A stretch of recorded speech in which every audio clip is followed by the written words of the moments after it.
merci, merci, merci, merci. Je vais diminuer le volume. D'ailleurs, jeex na sax woy Assane Ndiaye la nga xamante ni jigéen ñi la ci woy mu am ko ci solo lool lool lool.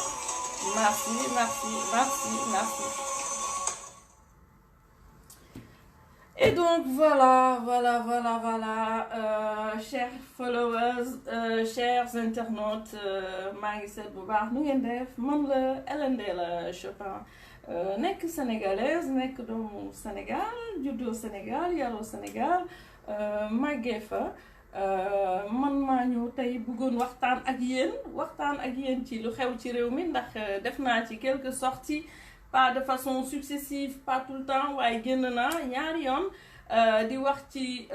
mbirum Adji Sarr ak Ousmane Sonko ndax ñun dañu ne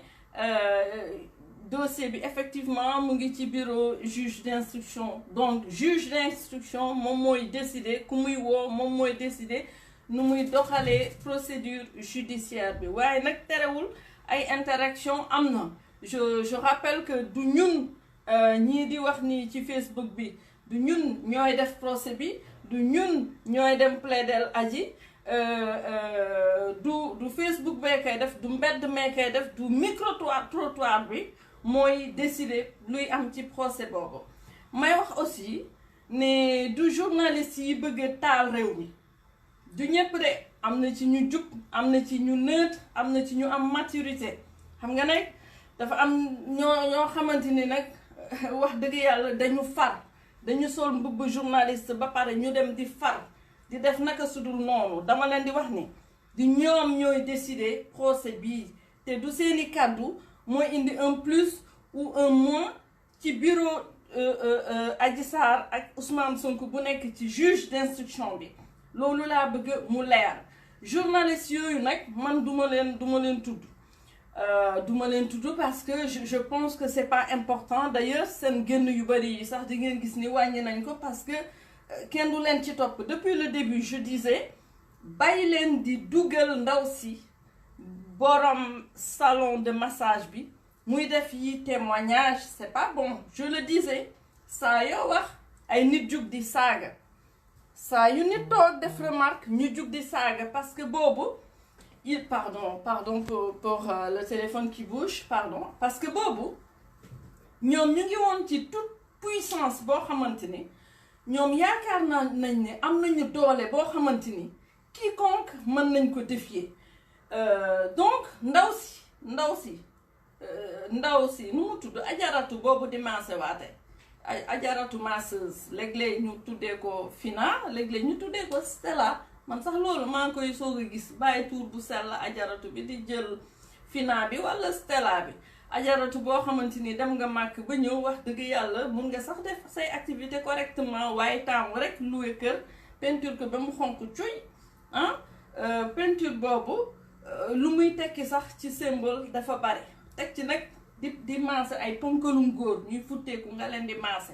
man loolu xawma ko woon Sénégal mais c'est vrai que la société change les choses évoluent mais xalaatuma woon dinañu toll ci loolu dugal nañ ko dugal ba tey mu ngi noonu mu ngi retrouvé wu ak contrôle judiciaire la masseuse depuis le début moom naroon na xam ne bu dul dara sax elle est la pièce maîtresse de tout ce qui se passe parce que le lieu des faits le lieu du crime entre guillemets parce que Sonko quand même est présumé coupable c'est un accusé Adji Sarr n'est pas aujourd'hui reconnue en tant que dite victime c'est une plaignante donc ku ci nekk quand même am nga bénéfice du doute ku ci nekk mën nañ la ci déglu donc ku ci nekk aussi am nga sa ay droit moo tax dañuy ñaan procès bi mu jaar yoon ñu jaarale ko yoon may bamtuwaat di wax rek ni du procès bu opposé Ousmane Sonko ak Macky Sall du procès bu opposé du affaire bu opposé Ousmane Sonko ak Macky Sall lii problème ñaari nit la benn góor benn waay buy woote yiw macha allah Ousmane Sonko di woote jub macha allah ñëpp naw ko ci di woote esprit de nationalisme, c'est-à-dire mu ngi xalaat ni réew mi ñun ñoo ko moom ñoo nar a moom lu fay jugee ñun ñoo moom suñu réew ressources yi kenn naru ko piller et cetera macha allah rafet na torop góor googu moo jug kooku ci lim ñu woon parce que ñun xamuñu Sonko man de wax dëgg yàlla personnellement xamuma ko te yaakaar naa ni ci yéen aussi ñu bari xamuñu Sonko kooku daal moo ne dafa bëgg suñu réew ñun nag ku toog ne da nga bëgg suñu réew ñu toog nga ne fës suñu ay écran ñu toog nga ne fës ci mbedd mi suñu doom yi sax topp ci man mii sax ci laa bokk man mii sax ci laa bokk njaboot yëpp jub boo waxee ñu ne la Sonko ku ma ci nekk viens on discute mu ne ma maman on discute pas c'est un complot on discutera après bon c'est normal c'est la démocratie c'est la fougue ay xale lañu ils ont besoin de rêver donc ils rêvent bon ñun bu fekkente ne woon c'était un citoyen lambda inconnu moo jugoon di accuser Ousmane Sonko mbir mi dem tribunal wax dëgg yàlla nag ñun suñu yoon nekku ci luy problème bi daal mooy ab waay la tudd Ousmane Sonko bëgg a jël suñu réew ñëw indi programme am ñëw wër dëkk bi yépp suñu njaboot ju ndaw si ñépp tout tànk yépp topp ci ne Sonko macha allah am na courage ci loolu waaye nag bu fekkente ne daf ñu bëgg a diriger bu fekkente ne dafa bëgg yor Sénégal bu fekkente ne dafa bëgg yor sunu ay destinée bu dee dafa bëgg yor sunu destinée sunu bakken xaj na ci sunuy bakken doom xaj na ci sunuy bakken waajur xaj na ci avenir réew mi aussi ci la bokk parce que un président est aussi amené à prendre des décisions importantes qui peuvent faire basculer tout un pays kon ñun tam am nañu droit ñu gestu ci kii mooy kan loolu moo ñu boole ci wax li daanaka niñ koy waxee fekkee moo ñu ci boole moo ñu bëgg a yor suñu réew indi programme am wax yu bari ñu koy seet ñu ànd ak moom ak ñu bañ a ànd ak moom ñépp ñu bàyyi xel ci moom ndax mën na yor réew mi ëllëg kenn xamul yàlla rek moo xam moo tax ñu bàyyi ci xel waaye nag dañoo tollu foo xamante ni li xew ñëpp gis nañ ko est-ce que c'est même la plainte bi ndax tollooguñu ci procès ci affaire plainte Adji Sarr ak Ousmane Sonko nee na du dem député la il a amené beaucoup de choses qu'il a mis sur la table et man yaakaar naa ni ci lu bari lu mu wax au début dëgg la parce que quand même am na immunité parlementaire boo xamante ni il faut ñu dindi ko pour mu mën a dem wuyu ci il a joué sur ça dëgg la mais may wax ni premier jour bu Ousmane Sonko génn di wax ak sénégalais yi parce que man jour boobu génn naa def live ndax man dëggoon naa mbir mi pendant 2 jours su ma xoolee ci journaux yi je me dis oh c'est du n'importe quoi ndax man mënuma ko xalaat sama xel mënu ko woon nangu au départ donc bi ma ñëwee gis ni Ousmane Sonko va faire une sortie maanaam Ousmane Sonko day génn wax ak sénégalais day def déclaration ma ne xëy na kii daal moom luñ koy tuumal loolu la ñu toog di wax pour mu setal dara man loolu moo ma ci dugaloon bi Sonko toogee wax nag ba ne dem na ci salon boobu wax dëgg yàlla lu génn ci man ak lu génn si ñu bari ci ñun kenn mënu ko expliquer bon ci wax boobu aussi on a vu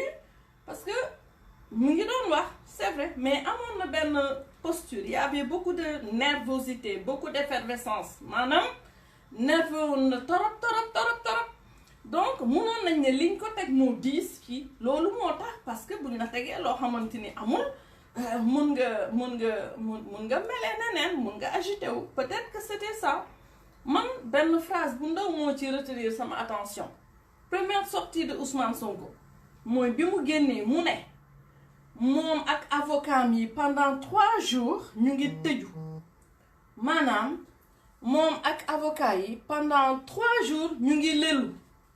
di préparer seen plan riposte comme je vous l'ai dit je suis pas une pro des réseaux sociaux mais je vous invite ngeen génneewaat première déclaration Ousmane Sonko ngeen xool ak vidéo bii ma nekk di def ak live bi Ousmane Sonko dafa ne moom dafa tëju pendant 3 jours di lelu ak avocat yi pour ñoom ñu présenter seen plan de riposte man je suis tombée à terre parce que bu fekkente ni yow loo xamante ni yow ñu ngi la koy jiiñ yow defoo ko vraiment si tu n'as rien fait yaay gën a mën a yàkkamti sax pardon pour la vidéo pour la caméra qui bouge pardon yow yaa nar a gën a yàkkamti sax dem ñu setal sa der man ma commencé réfléchir lan la Ousmane Sonko mën a dem tëju ak ay avocats pendant 3 jours pour préparer sa défense pour que moom mu mën a préparer sortie mu mën a préparer plan bi loolu doy waar torop ci loo xamante ni nit ki nee na deful dara donc déjà y a un problème immunité bi pour ñu génnee ko et cetera donc depuis ce jour d'ailleurs génn na mu def sortie Chérif Badinka, vous me demandez pourquoi je prends les appels. Non, je prends pas les appels. Je ne prends pas les appels. Ne vous inquiétez pas. Donc, depuis le premier jour, Bobo, nous présenté un plan de riposte et il va pas tout dévoiler parce que nous avons partie adverse. Tout de suite,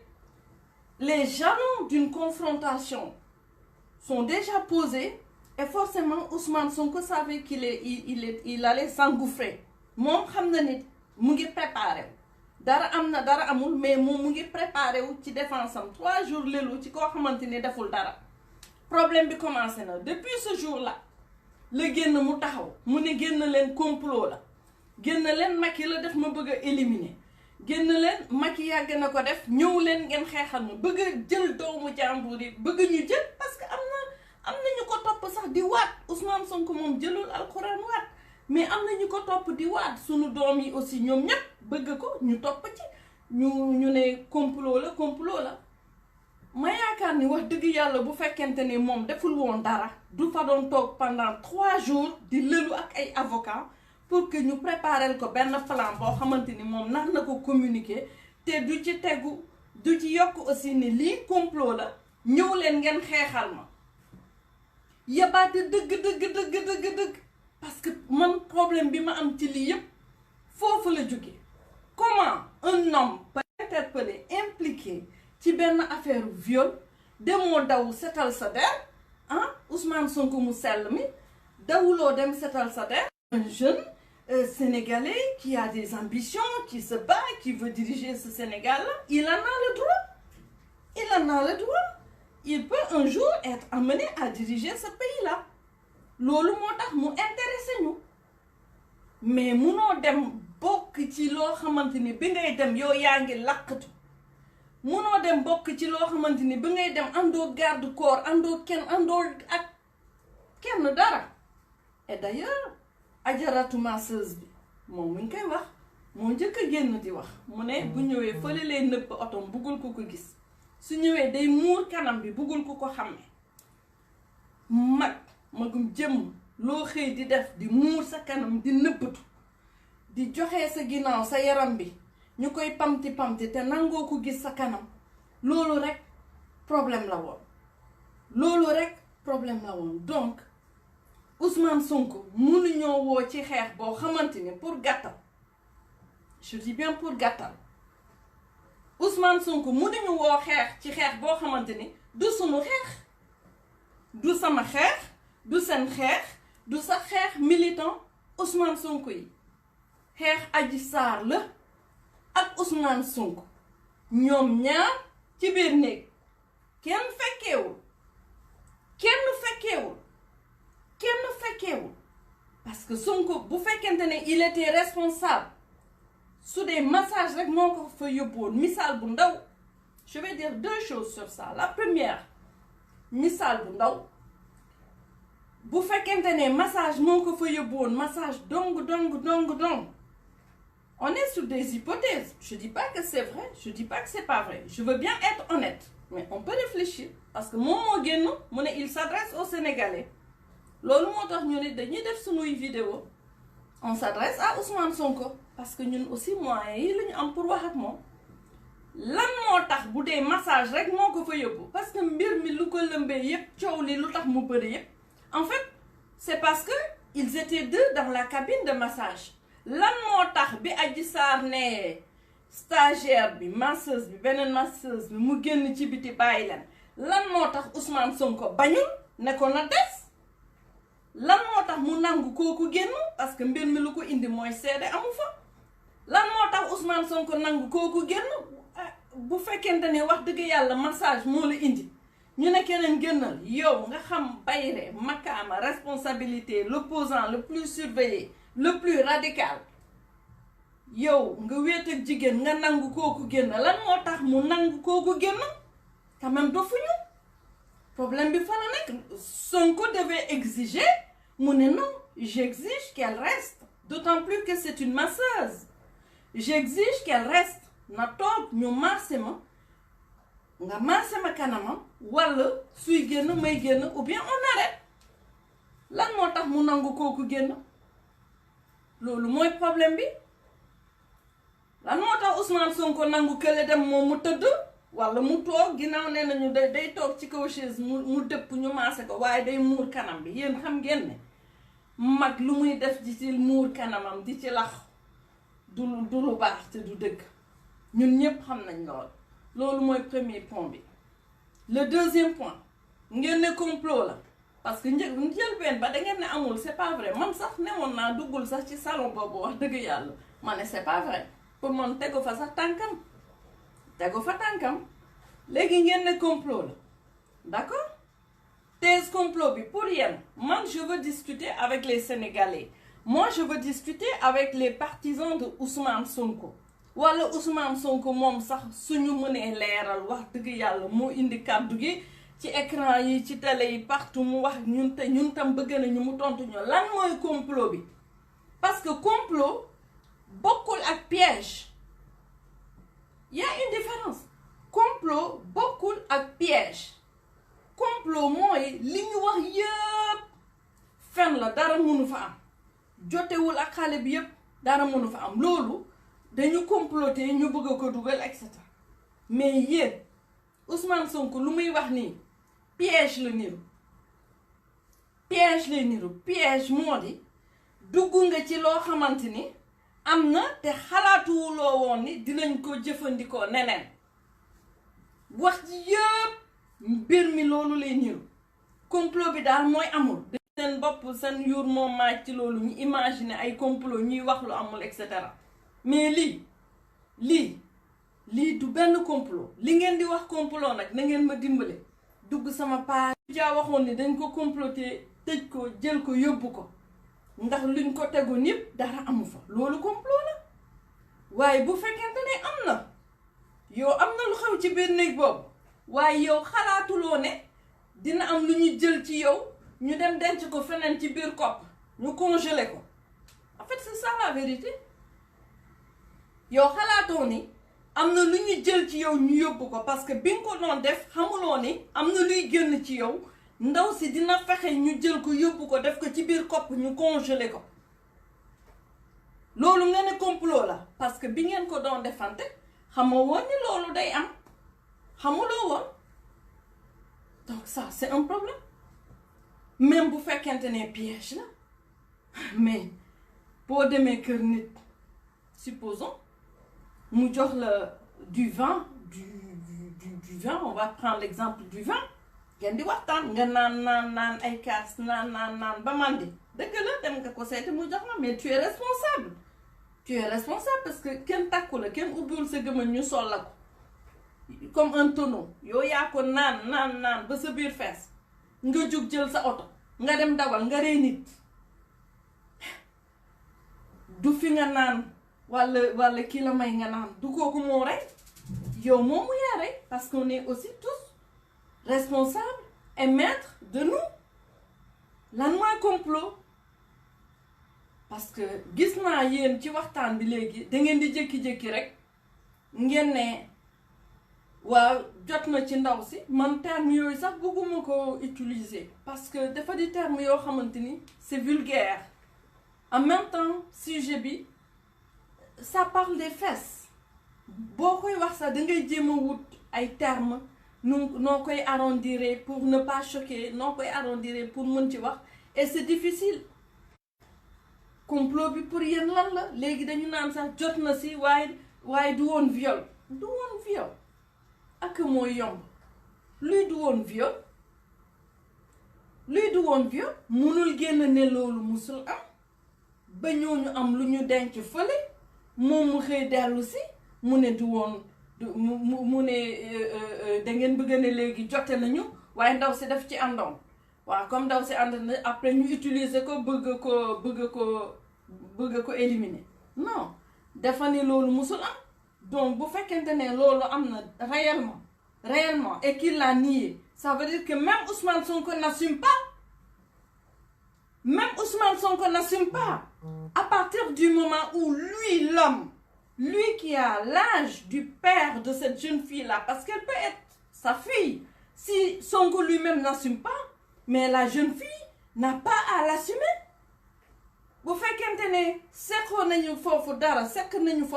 moom Ousmane Sonko mu bañ ko assumer lan moo tax ñu bëgg ne fii bi daf ci d'accord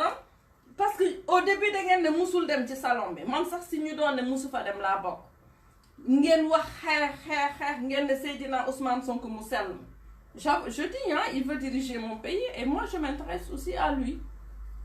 loolu de moo ma ci boole te moo ñu ci boole ñun jigéen ñëpp kuréel gii Françoise Hélène Gaye taxawal ñun ñëpp ñu ñëw ànd ci di ci liggéey macha allah ñu koy gërëm di ko ci sant loolu moo ñu ci boole donc de plus en plus ñu ngi ne noo ànd nañu waaye complot bi loolu du complot et puis boo toogee ñu ne la non forcé wu ko waaye yéen nee naa leen toujours ma expliquer leen en fait c'est très difficile. ndax man sama page sax dafa am ñuy dugg ñuy saaga après je leur dis non c'est pas comme ça on discute vous me donnez votre point de vue je vous donne mon point de vue et vous restez poli et courtois parce que loolu la pour ñu xam ñu ne non def ci àndoon non je vous donne un exemple tey boo yoree sa njaboot ngay góor sax wala ngay jigéen wala sax bu dee yow rek la amoo loo dundee sa liggéey nga yaakaar fi nga nekk mu métti liggéey bariwul amul solution surtout une orpheline mu am ku la jël nga koy liggéeyal mu wóor la ni boo ñàkkee sa liggéey sa sutura xawee ko amoo foo dëkk amoo loo lekk xamoo looy def bu fekkente ni nit ki day jaar ci loolu di la sàkku nga di ko nangu parce que amuloo choix ça s'appelle la contrainte. loolu viol la mën nga violer nit sans pour autant que mu yuuxu dina toll situation boo xamante ni nit ki amul choix parce que su ko gënaloon du ko def su amoon leneen du ko def loolu viol la ça s'appelle la contrainte fu contrainte am viol la et la culture du viol dafa naqaree xam moo tax dëkk yu bari yu ñu raw ci sujet yooyu ci sujet yu concerne ay jigéen ay violences basées sur le genre ay violences sexuelles et autres en général dañ leen ku subir violence trauma bi ne ci moom ni mu koy dundee déjà le cerveau le corps du nekk benn nu mu koy extérioriser du nekk benn donc professionnel bu mu toogal mu koy expliquer violence munu ko xam parce que cerveau bi dafay déstructuré wu ay réflexes de survie la il faut vivre mais le souvenir est tellement dur et tellement douloureux que le cerveau le renvoie loolu moo tax nit dina wax ñu ne non elle est pas incohérente ñuy ree ñuy xaqataay waxul dëgg kii gëmuma ko non moi je vous dis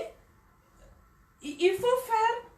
attention ngeen seetaan lenn rek moo manqué ci sujet bi lenn rek moo manqué ci décor bi ñu am yépp lenn rek moo manqué ci décor bi ñu am yépp mooy ñoo xamante ni subir nañu viol réellement demuñu toog di expliquer lan mooy viol nan lañ ko dundee parce que ñu ci bëri duñu mës a ñemee wax c'est ça le problème beneen décor bu ci manqué mooy les psychologues les psychiatres les psychanalystes gisuñu leen dégguñu leen mais am nañ fi benn matière benn richesse boo xamante ni ci problème bi ñoom dinañ ko exploiter des années et des années et des années psychologue bu nekk foo toog psychiatre bu nekk foo toog psychanalyste bu nekk foo toog xam nga ni lii dañ koy comprendre ñoom dañ koy analyser c'est normal que cette fille elle soit comme ça c'est normal que fille bi mu paniquer et c'est normal en plus de li muy expliquer ne loolu la dund man nag li ma leen di expliquer xel la mais vraiment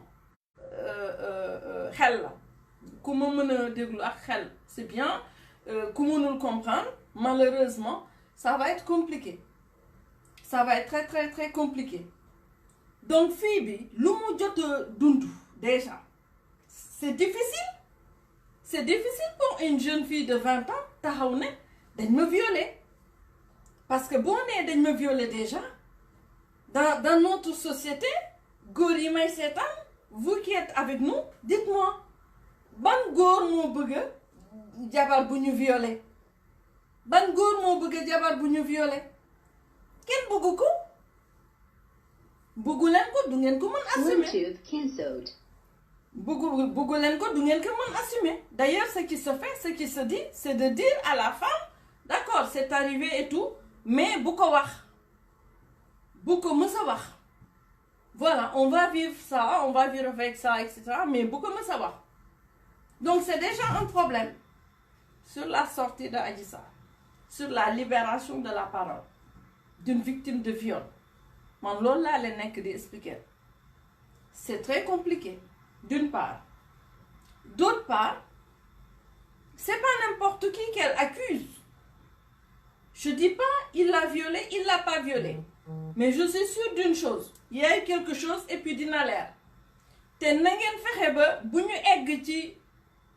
quelque chose boobu ngeen retiré wu bëgg ñu indil ni non consentement la non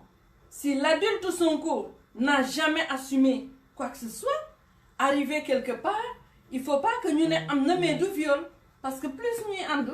plus ñuy avancer plus ngeen di xaw a changer kàddu yi tuuti Adji Sarr mais une gamine de 20 ans am na ñu ne 17 ans am na ñu ne 20 ans ñu jël Adji branché ko ay je vais revenir sur ça ñi di saaga ne oui dañ ko defaral écouteur dañuy wax muy déglu non au moment où je vous parle mais j'ai des écouteurs j'ai un micro j'ai un casque kan mooy dem di def émission télé xanaa même les petits trucs de Facebook on a nos micros kan mooy dem di def émission télé xam télé et tout xam loo xamante ni en fait du woon interview récit de vie récit bouleversant d'un événement traumatique loolu la doon def ñu takkal la ay micro ñu takkal la ñu teg la ñu braqué la ay caméra déjà tu te dis tu vas être exposé au monde entier addina bi yëpp ñoo ngi lay seetaan il s'agit d'elle il s'agit d'Ousmane Sonko il faut mu dellu si mu wax loo xamante ni moom daf ko dund parce que li ngeen xamul mooy bu nit ki toogee di nettali lu mu dund def ci delluwaat cerveau bi daf koy revivraat yaram bi daf koy revivraat vu son âge am na ñu violé mais dañu dem ba am ay 70 ans ñu commencé wax y a d'autres femmes qui ne le disent jamais et qui souffrent parce que daf lay topp toute ta vie viol et vous voulez qu'on mette Adji comme ça mu toog à l'aise mu wax non je vous dis non Adji Sarr dafa jàng liñ ko doon jox elle lisait mais est-ce que ça c'est un secret de polichinelle c'est pas un secret de polichinelle elle a un avocat dañ ko nar a préparer elle devait être préparée. L'avocat et son conseil, il est là pour ça. loolu amul na ba parce que autrement mënoon nañu tëju ak moom ñu defaral ko kaset dugalal ko muy réciter des jours et des jours xanaa kañ dina ko doon yebbi. Non, c'est un exercice difficile ce que cette jeune fille là a vécu. Non seulement à la face du monde elle montre qu'elle a été abusée, qu'elle a été violée plusieurs fois, moom de ci lu mu wax nee na sax ay relation contre nature sax proposé nañ ko intime proposé nañ ko. Non seulement elle dit ça ñëpp di ko xoole dafa metti am na ñu ciy jógee di dem suicider wu. Non seulement elle assume ça, et c'est pas n'importe qui, c'est Sonko qu'elle accuse. En plus de ça dëkk bi yëpp jóg na ñuy xeex ñuy taal kër nit ñi ñu rey ci xawma 14 xawma 13 ou 16 personnes ñu dee ci.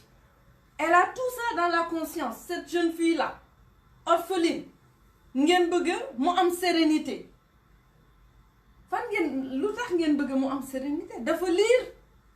L'avocat est là pour ça. suñu doon nëbb nii dafay lire dinañ ko doon tegal enregistrement muy réciter pendant une semaine, pendant 2 semaines, dina doon génne yëpp assez fluidement. Si elle avait parlé assez fluidement et tout, loolu moo doon gën a jaaxal nit ñi. Mais ce qui s'est passé, c'est ça qui est normal. C'est ça qui est normal. Et on voit une jeune fille quand même dévastée. bu fekkente ne dafa dévergondé dafa ñàkk jom du jigéen bu baax et cetera, parce que dama yaakaar ni sunu société bi ormal jigéen ci boppam moo ci jeex, fonk jigéen ci boppam moo ci jeex, yërmande jigéen ci boppam moo jeex ci sunu réew. man loolu laa yaakaar. dama yaakaar ni loolu moo ci jeex takk desatu fa. tegatu leen jigéen muy dara. tegu leen jigéen muy dara.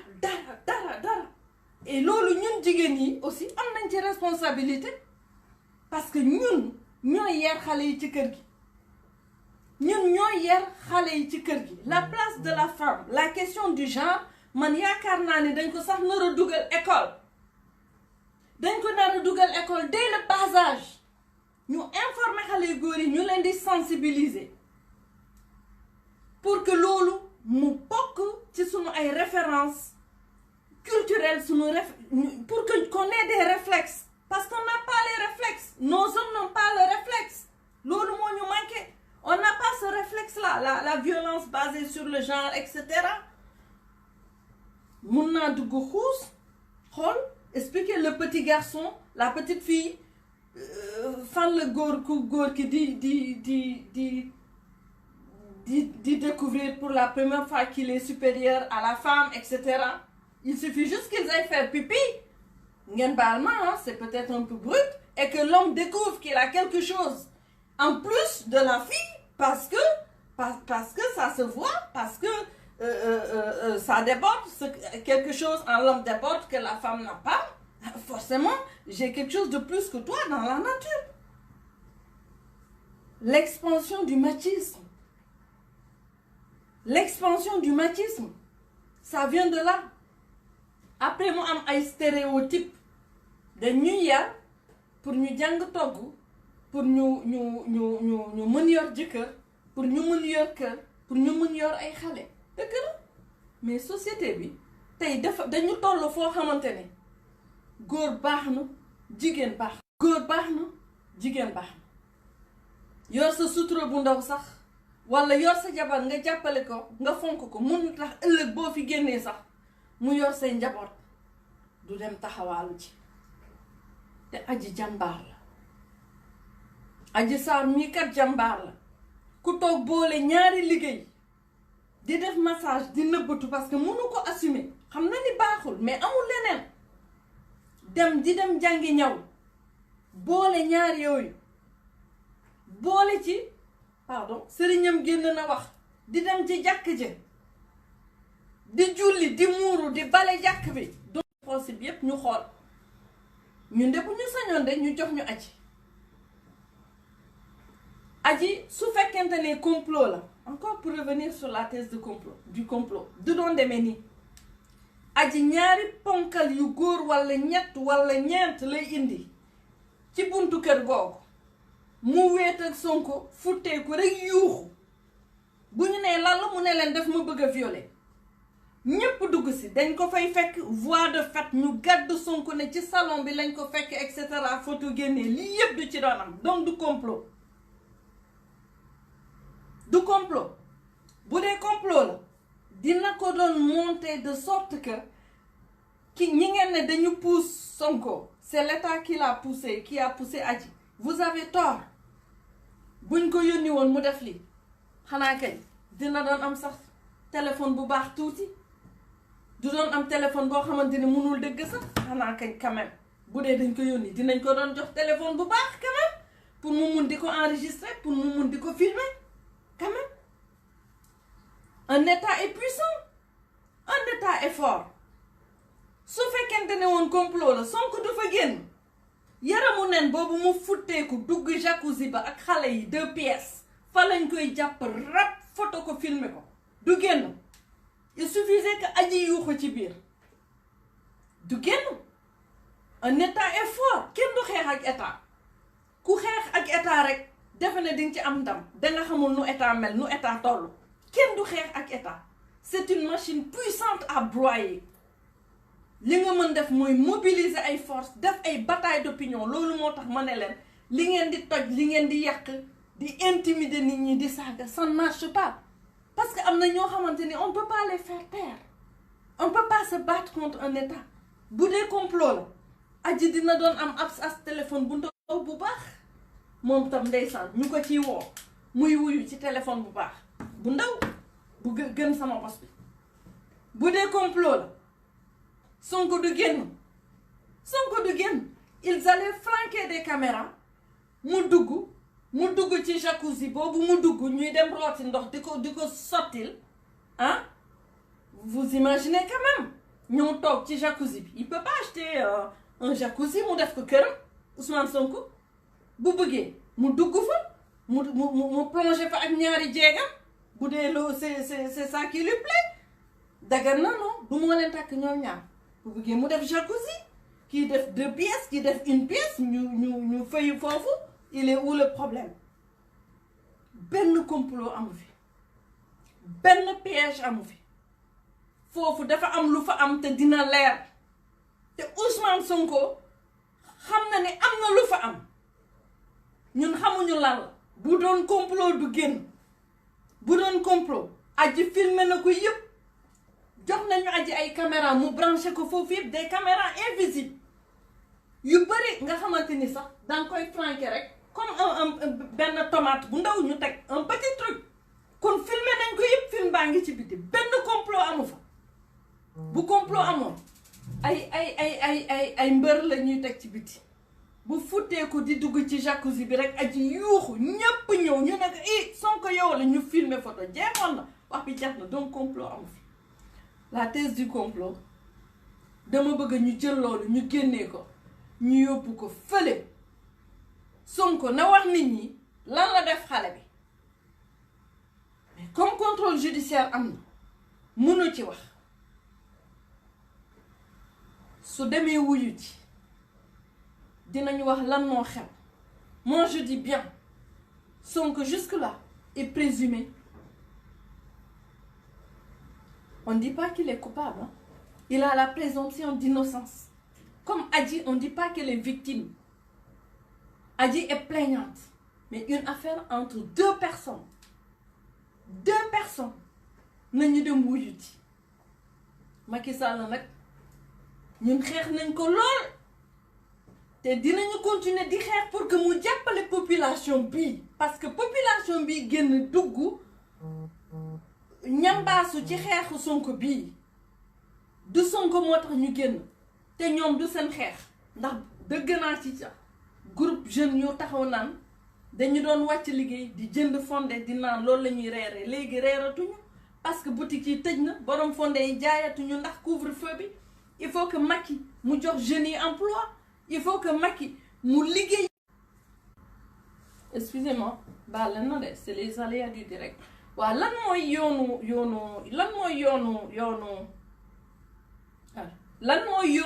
yoonu Macky Sall ci massage Sonko lan moo ci yoonam nekku ci. Je reviens pour vous dire, je pense que duma yàgg noonu Tourondor waa tous les followers qui sont là aussi waa jubbante yu fi nekk quelques personnes aussi de Askan qui sont là pour wax leen ni que la sortie de la fille c'est normal. Bu dee elle était lisse, elle récitait, elle disait ñu ne dañ ko préparer nit nag dangay am sa xel di jàngat di xam bu fekkente ne xamuloo il faut demander parce que day yokkal doomu aadama lu bëri man tout ce que je sais pas je dis mais je sais pas montrez-moi et j'ai beaucoup appris comme ça loolu sa preuve d'humilité la parce que loolu ça t'agrandit loolu richesse nga ci am ay frottement de cerveau xawma lii yoo xam nga mais wan ma expliquer ma ñu àddina noonu la kenn matul ñun ñëpp dañuy jàng c'est pas pour rien que nasaraan yi dañuy dugg ci ay système la formation tout le long de la vie parce que toujours da ngay jàng parce que xam-xam sax il faut ñu renouveler ko tout le temps cerveau humain sax tout le temps dafa mel ni kuy dem entraînement boo deful entraînement après sa muscle yi day dem c'est normal complot amul je vous dis qu'il y a pas de complot xale bi bu jugoon mu wax tari di kii ñu ne dañ ko jàngal mais non mais Ousmane Sonko moom tam dafa lire Ousmane Sonko 2 conférences non c'est pas des conférences de presse c'est des déclarations de presse ndax nag sama càmmiñ bi nag wax dëgg yàlla kenn demul mu des ma suta nangu def conférence de presse déclaration de presse la def différence bi mooy booy def conférence de presse dangay toog nga wax li nga nar a wax yépp moo xam danga koy tari moo xam danga koy lire boo paree nag journaliste yi wër la poser la ay question bu nekk nag mën nañ la ko poser dangay répondre nag waaye déclaration de presse mooy woo naa àddina bi yépp ñëw leen toog ma sol sama sabadoor ma sol sama koppati wax leen li ma leen nar a wax jeex na fii lay yem Ousmane dafa réciter ay feuilles la yor muy lire di wax ci loo deful doo ci tëju ak ay avocat pendant 3 jours di ko préparer c'est pas possible donc li xew rawul ay bët li xew ci kanam rawul ay bët nañu fexe rek ba yuuxu jib fuñ ko foogeewul waaw nañu ñaanal xale bi aussi parce que soxla na ndimbal parce que xale bi soxla na ku ko jàppale moo tax ñu jóg pour jàppale Adji Sarr ñu ngi ñaan sénégalais yi de bonne volonté les pères de famille yaay yi yéen ñiy jur di sonn ñun ñëpp on a été jeune kii njéeréem la orpheline la yaay ji dafa génn bàyyi ko àddina te ñëpp xam nañu lu yaay doon ci doom asamaa doom bu jigéen nañu maandu tey am xolu yërmande ñu génn jàppale Adji Sarr bu kenn ragal lu dul yàlla rek neen la bu kenn ragal nañu génn booloo ñu jàppale xale bu jigéen bii dañ ko nar a jàppale aji bu dee baaxul woon sax jubul woon comme niñ koy waxee société bi moo ko teg su dee baaxul woon laa waxuma baaxul de njéeréem la dañ ko nar a jël cette fille a besoin de protection cette fille a besoin d'être protégée dañ ko nar a jël ñu jàppale ko ñu encadrer ko may ko chaleur humaine dimbale ko mu mën a am ay consultation ak ay psychologue Sénégal boo waxee psychologue un psychiatre dañu naan dafa doof dafa kii non ça te permet lu nekk ci yow nga génnee ko petit à petit nga génnee ko parce que day mel ni xale bu lay topp nga daw ba nekk jigéen nga ne léegi mère la maman la sama classe gi waaye nag dangay toog des fois xale bi dab si la un psychologue ne te juge pas daf lay permettre nga yëpp lu ne ci yow yëpp boo demee ba yow nga xam li génn ci yow ci sa bopp dangay am ay mécanisme yoo xamante ni yow di nga dem ba reconnaître ay symptômes ni lii moo may dab si waat mais la petite fille violée la petite fille blessée qui me poursuit tout le temps je vais si elle arrive ok je vais cohabiter avec mais elle va plus me dominer en ce moment elle est là ok je vais gérer dañ lay dimbale ba yow ci sa bopp da ngay reconnaître signes yi yow ci sa bopp da ngay xam dafay mel ni benn puzzle je sais pas comment expliquer ça en wolof ñu tas jënd meuble tasaare ko yépp métit bi noonu lay nekkee sa biir xol sa biir yuur mu lay topp nag mënoo ci dara des fois yow sax doo xam lan moo lay toppee noonu sa àddina mais boo demee ba nga yëbbi ko ñu identifier ko on t'aide à tout replacer à reconstruire le puzzle ba yow di nga xam ah lii de moo may topp quand ça vient je sais que telle pièce c'est là sa place telle pièce c'est là sa place et tu te construis parce que Adji elle n'est pas préparée pour libérer la parole dina dem ci phase boo xamante ni dina intérioriser parce que tout ça et tout ce qui se passe il faut déjà que moom qu'elle accepte que ça a eu lieu il faut mu accepter loolu ba pare sentiment de honte rousse sentiment de culpabilité parce que ku ñu violé foog nga am sentiment de culpabilité sentiment d'humiliation manque de confiance en soi il faut loolu yëpp mu jaar ci phase yooyu yëpp ñu dimbale ko ba muy wax di yëbbi di libérer parole bi yëbbi petit à petit ba moom mu mën a ñëw duggaat beneen phase ce qu'on appelle la phase de reconstruction parce que loolu yàqu yëpp ci sa biir il faut que après petit à petit tout se reconstruit nga mën a dellu nga nekk nit et tu vis avec ton histoire on s'en sépare pas on fait pas toujours avec c'est vrai une fois qu'on arrive à guérir on guérit mais on vit avec ça nous accompagne cicatrice la ba ila yawmi din dalee topp mais le plus important mooy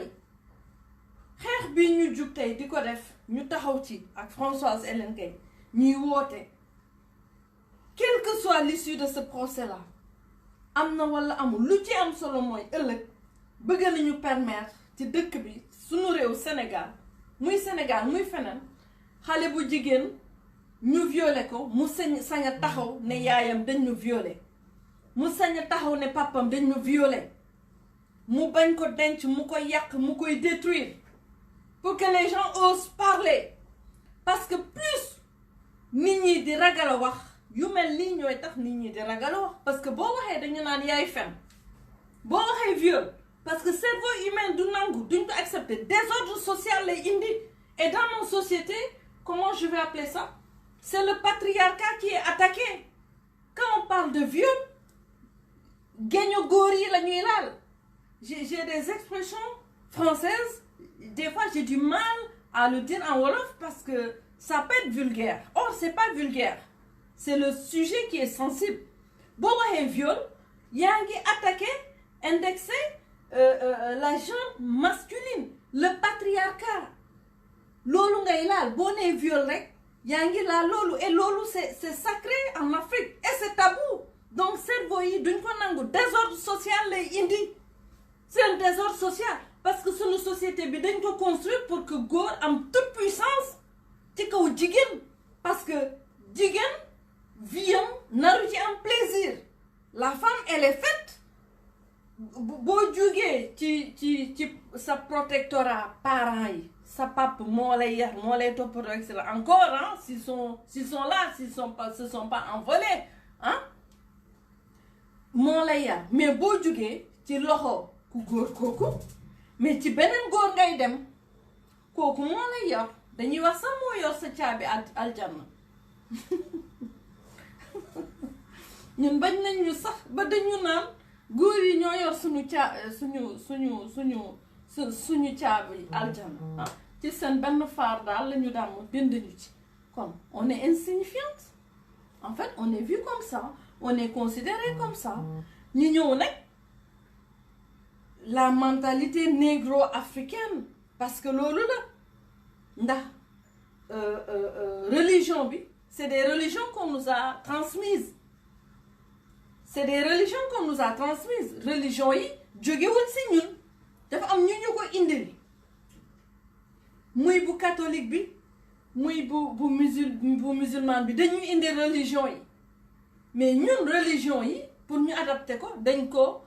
assimiler aussi ak suñu aada ak suñu ay cosaan yu bari ñu ngi koy def Sénégal mais amul Makka et pourtant chez nous c'est bien vu et ça passe parce que pour que religion bi mën a yaatu foofu implanté wu et cetera il a fallu aussi que ñu adapté noonu religion bi daf may fàttali les Amérindiens les Indiens bu Christophe Colomb demee découvrir un peu de digression s'il vous plaît bi Christophe Colomb demee juste pour vous expliquer le mécanisme bu Christophe Colomb demee Amérique latine mu ne moo ko découvrir et cetera bon ñu jóg les Espagnols ils vont envahir l'Amérique latine le Nouveau Monde ils vont l'évangéliser dañu dem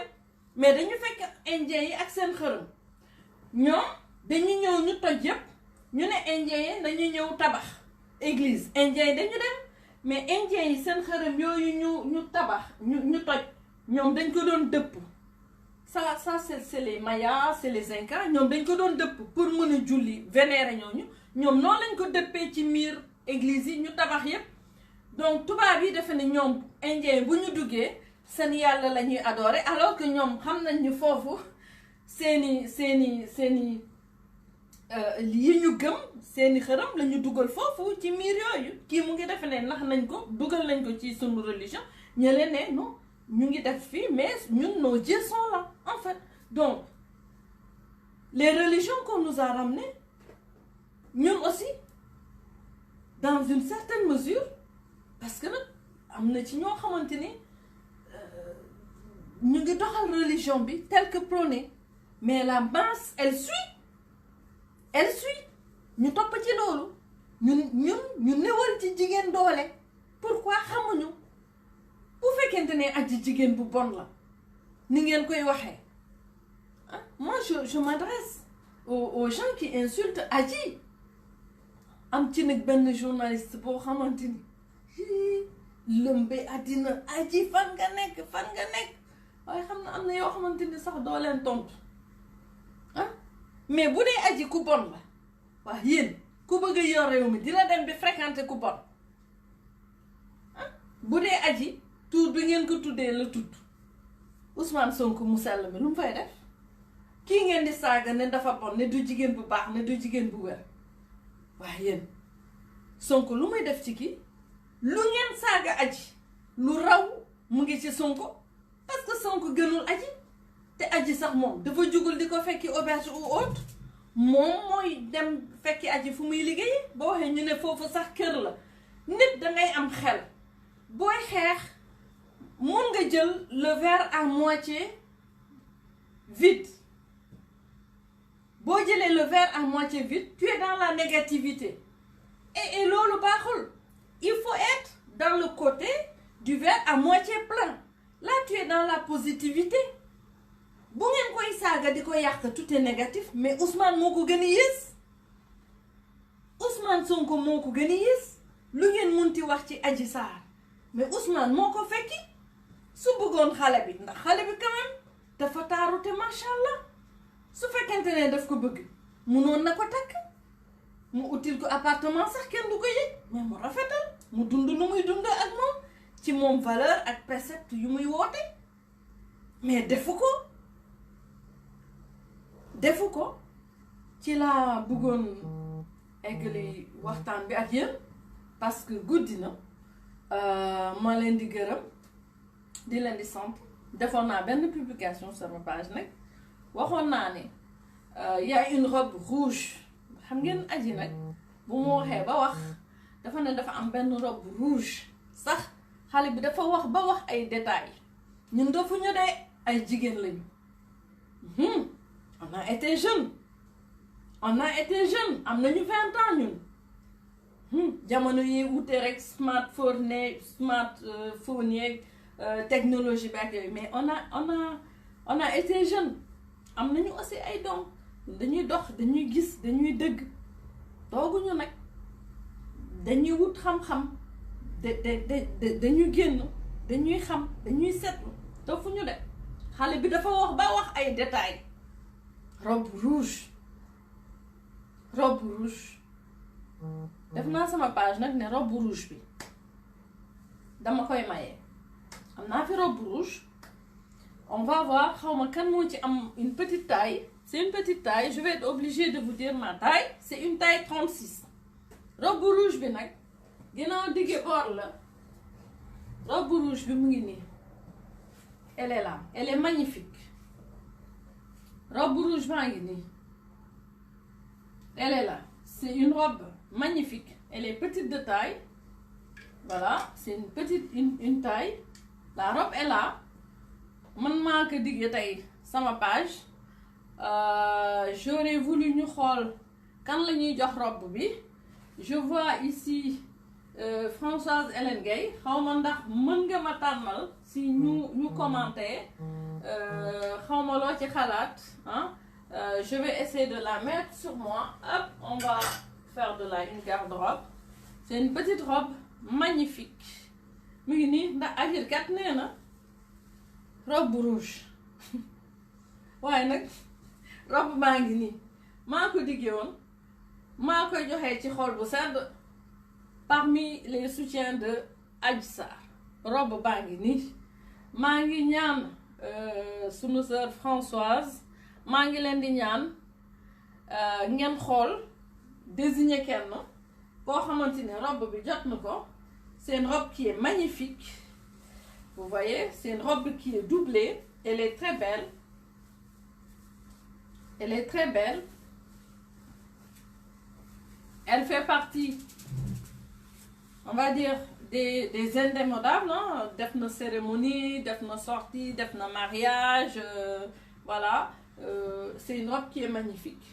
man daal bëgg naa ko maye ndax aji moom wax na ba tudd robe rouge te robe rouge yaakaar naa ni am na ndax borom robe rouge ba dina ci xàmmee boppam waa ji nag na bàyyi di wax ay waxu deuxième vague fii deuxième vague du ci am fii deuxième vague du am et je voudrais juste dire ñuy menacer di menacer nit ñi dëkk bi dëkku yoon la réseaux sociaux yi cybercriminalité dafa am ñu ci spécialisé wu ñu ci taxaw ku fi menacer nit dinañ la identifier dinañ la plainte dinañ la topp loolu na ko ñëpp dëgg ñuy woote nag toujours ñu woote oui parce que dañu dem ci bois sacré bi et cetera na nga dem attention lu dul yàlla neen ba loolu daal laa bëggoon eggale live bi may gërëm ñëpp di sant ñëpp à tous ceux qui sont venus à tous ceux qui sont là à vous tous bon vous voyez que voilà man sama kër aussi dafa bëri rouge léegi xaw ma ndax sister Françoise sama turandoo mu ngi en ligne ou pas soxna Oumy Sène maa ngi lay ziar bu baax dañ laa fas yéene nag bàjjeneen aji soxna Oumy Sène nekk Brescia jàmbaar dëgg ndeysaan yor ay njéeréem une battante ku baax ku généreuse une femme forte soxna Oumy Sène mu ngi Brescia ñooñu ñëpp dinañu ñëw ñu bokk ci xeex bi man daal robe baa ngi nii soxna Oumy ñoo ngi lay sargal di la delloo njukkal fu njéerim mësa jooy rek taxaw nga waaw fu njéerim bëtu njéerim xonq rek taxaw nga ni ngeen ñëw yéen ñëpp ñu bokk ci xeex bi maa ngi leen di gërëm di leen di sant maa ngi seen fële sama beneen càmmiñ bi nag waa Ziguinchor la nag kooku nag di sëtu naasata maa ngi koy nuyu bu baax di ko ne nag dañoo bokkul xeex bi ça arrive sama càmmiñ bi maamam ak sama maam ndeysaan ñoo doon toog bokk table di jaay ay légumes marché c'est mort Ziguinchor su ma wàccee ñëw toog di jàppale sama maam ci jaay boobu ma nit ci loolu laa màggee et c'est une fierté pour moi maa ngi seen sama càmmiñ nag xam naa mu ngi xool duma ko tudd ndax faruñu waaye nag lii démocratie la ak liberté d'expression yàgg nañu bokk ay xeex dëgg la ñoo bokk suñu Ziguinchor dëgg la waaye nag man ci lii aji laa ci jàppale waxuma am na waxuma amul te bëgguma ci justifié wu dama bëgg rek na waa ji dem wuyu ci ñu ngi koy bëgg a def monsieur Ziguinchor oui pour régler pour la question de la paix il en a pas l'étoffe il est violent ku ko jox dëkk bi mu taal ko te deuxième vague du fi am parce que deuxième vague dina fekk aussi ku ci nekk nga fagaru benn deuxième vague du ci am lu tax ñuy def Sonko monsieur Ziguinchor Robert nañ ko def monsieur Ziguinchor nañu def Ablaye Balde monsieur Ziguinchor nañu def keneen monsieur Ziguinchor Sonko luñ koy defee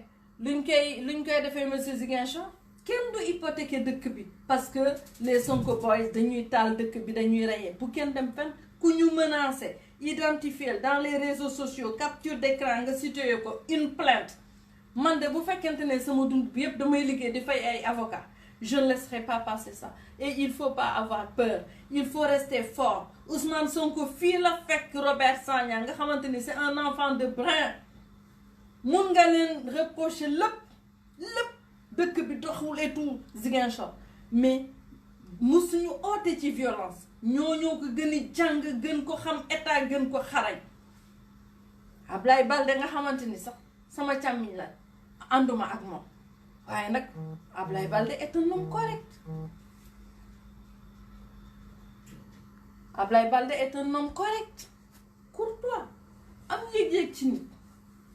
correct Balde correct ànduma ak moom mais c'est quelqu'un de très correct Balde ne fera jamais une chose pareille parce que une révolution on l'a fait avec son peuple on ne mène pas une révolution contre son peuple et appelé à détruire un pays jug ba am doole am makaama ne la deuxième vague sera plus dévastatrice kenn du fi dévaster dara bu fekkente ne coronavirus la moom ci boppam dinañ ko neutraliser mais kenn du fi dévaster kenn te kenn du fi rey kenn du fi taal kër kenn na ma ki jug toppatoo askan bi parce que ñooñu tam sonn nañu jeunes yi sonn nañu c'est ça la vérité ñu jàppale jeunes yi ñu sappi leen ñu génne les Sénégalais les vrais patriotes mooy ñu reyul kenn saaguñu kenn te yàgg nañu ci politique ñu teg leen de côté ñooñu seen problème ak état bi am nañu droit marche nañ leen déglu nañ leen jàppale Sonko nag ak téeréeram bii moom nañu xool nuñ koy seppee ñu génnee ko ci lii parce que moomuñu liberté d'expression bi dafa am ñu xeex ay bakken rot ci pour ñu am ko et Sonko ne peut pas confisquer cette liberté d'expression il en a pas l'étoffe il en a pas la capacité mënu ko parce qu'en réalité c'est un agitateur xam nga tonneau vide c'est un agitateur tonneau vide buy daanu di bërëngu ça fait beaucoup de bruit waaye c'est pas une tête c'est un syndicaliste moo tax mu génn oui les 10 points et cetera ne oui moom amul lu muy wax juge bi dina wuyu ji nag juge bi ñii di woote nag naan le bois sacré et cetera am na ñu ma woo ne ma génn ci parce que dugg nañu ci bois sacré et cetera diw diw feebar na yow suñu mbokk nga bëgguñu la daal je leur dis nañu dugg ci bois sacré bi ginnaaw yàlla dara bois sacré boobu man li may nekk xale yëpp ñun dañuy daw tànku neen biir Casamance boobu ci année yooyu nga xamante ni sax dëkk bi mu ngi dépassé wul HLM Néma côté aéroport bi foofu yëpp ay àll la kenn sañu fa dem ñun dañu doon daw foofu tànku neen fekk leen ci bois sacré ba sax ñoom suñu paree ñuy def ñun ñu jël naan dama ko naan ba ne dur te xaw ma sax lu mu doon je savais même pas ce que c'était donc bois sacré ceci cela tëkku nit ñi tiital nit ñi intimidation ku ma ci woo dama lay déglu mais li ma nar a xeex dama koy xeex duma ci saaga kenn nag duma ci saaga kenn parce que je pense que c'est une bataille d'idées c'est une bataille d'organisation c'est une bataille de coordination au niveau international et la bataille elle sera réussie ñi dawoon ñëpp dinañu ñëw wala dinañu taxaw di yéendu te dinañu dëgg yuuxu ma leen di gërëm maa leen di sant donc Françoise man xawma ndax yaa ngi en ligne ou pas robe rouge baa ngi nii ndax aji tudd na robe rouge man diggée naa ni dinaa mayee bi robe rouge bu fekkente ne Viviane xawma ndax Françoise mu ngi en ligne su fekkente ne mën na désigner kenn en direct comme ça la robe est là et moi je m'engage aussi je m'engage aussi moi de mon côté à envoyer cette robe là à la personne. Je demande à tous les soutiens képp koo xamante ni sa biir xol xam nga ni lii am ni injustice la na nga ñëw rejoindre ñu jox ñu sa numéro WhatsApp inbox dinañ ko jël dinañ la orienter ci plateforme bi ñun ñëpp ñu bokk ànd jàppale Khadissa. Alors je vois pas je vois pas Françoise, peut-être que Françoise n'est pas en ligne. Françoise n'est peut-être pas en ligne. Ceux qui soutiennent Sonko, moi je vous respecte, hein? Je vous respecte. Démocratie la ku nekk am nga fi nga nar a far am nga fi nga nar a soutenir. Il faut juste arrêter de menacer les gens et d'insulter les gens parce que booy jàppale nit xel nga ko mën a dimbale ak mobiliser ak convaincre boo ñëwee nag di saaga nit ñi yaa ngi wonee sa bopp wonee sa éducation te jàpp yokkalu ko dara lu ñu naan lu paa bi doon wax il vaut mieux avoir des ennemis intelligents que des amis bêtes. Tout le temps ma ne leen xel la ñuy xeexee des ennemis intelligents moo gën fuuf des amis bêtes. Donc gisuma Françoise en ligne. Robe rouge baa ngi nii robe Adji Sarr bi robe baa ngi nii di xool kuñ ko mën a jox ci live bi maa ngi gërëm ñëpp may sant ñëpp. Il fait tard. Alors pour la robe je ne sais pas comment ça va se passer. C'est une petite robe, hein? Une petite robe de taille 36, mais magnifique, à donner, hein? Voilà, à donner. Elle est belle, elle est chic, hein? Je l'ai d'ailleurs en photo sur ma page. La robe est à donner, donc sama càmmiñ bi sama càmmiñ bi nag beneen Sonko bi nag naa satama mari mbe konton na baake mbaa jubele be ñaami yaamoy mbaal be konton na musuka fuke dindinke ba mbaal be konton na à la barka Fosilado. De toute façon je viendrai souvent discuter avec vous à chaque étape de cette procédure judiciaire. Dinaa ñëw waxtaan ak yéen bu baax di leen di ñaanal jàmm. Françoise, est-ce que mën nga ma bind pour ma xam pour la robe est-ce que mën nga désigner kenn parce que c'est important quand même bëgguma diggee loo xamante ne du ma ko def. Robe rouge baa ngi nii voilà aji daal nee na beneen jour bi sax affaire robe rouge lañ ko wax robe rouge bi nag diggee nañ ko mu ngi nii. Elle est magnifique, c'est une petite robe en soie assez légère, assez je dis pas qu'elle est transparente, hein, je dis qu'elle est assez légère, hein, assez agréable sur le corps. Bu fekkente ne Françoise désigné na koo xamante ni moom la ñu nar a jox robe bi, moi je m'engage aussi à envoyer cette robe là et désormais ça sera comme ça. Maa ngi leen di nuyu bu baax. Justice pour Adji, hein? Bravo Touroundoor sa liggéey rafet na, hein? Bravo Ngoné jërëjëf Mbacké borom Kayra. Sami Balde da nga dugg ci sama live waaw kon maa ngi lay nuyu petit frère. J'ai vu la fougue bi ngeen àndal ak xarañ bi di attaquer. Il faut juste pas insulter, hein? D'accord, il faut discuter d'idées. Quand on n'est pas d'accord, on laisse les gens sur leur page, on reste sur sa propre page. Dégg nga ngeen góorgóorlu bu baax ci jàppale Sonko bi góorgóorlu bu baax yal na leen ci yàlla jàppale, ah mais surtout il faut de l'endurance ndax lii moom